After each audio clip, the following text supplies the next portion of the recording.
Hello, let me introduce myself. My name is Charles-Albert de Radzitzky. I'm the CEO and the founder of Spreds. And Spreds is a company that specializes in providing digital tools to companies, organizations to help them manage basically their stakeholders, to invest or to take decisions. Well, currently we manage about 45,000 stakeholders in all their decisions or investments. True, that's a huge number, and my experience as a lawyer, I'm a lawyer by education, we've helped hundreds of companies manage their general assemblies. We know how much trouble it can be to organize that. Our clients want to reduce the time they spend on organizing the whole meeting, and that goes through being able to manage delegates of legal entities, of getting proxies in, getting the registrations in to reach a quorum, on drafting the minutes, etc. So it's a lot of time they spend and they want to reduce that. The second thing they want is a tool that helps them to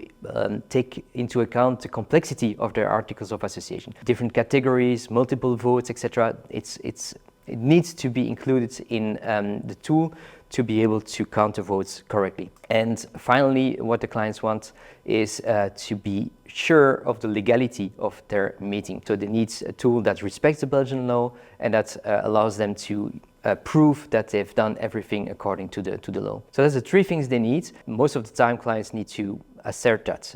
Is Spreds capable of delivering that? We work with a lot of organizations, companies, large companies like ETS, or international associations like Solar Power Europe, France Biotech. They're all happy and very happy with the way our tool is working and the way we are working with them. And so I would like to do that with you as well. And well, the easiest way to assess what we can do for you is to sit together 1 hour. I'm a lawyer, I can really understand your needs, and we can discuss your situation together.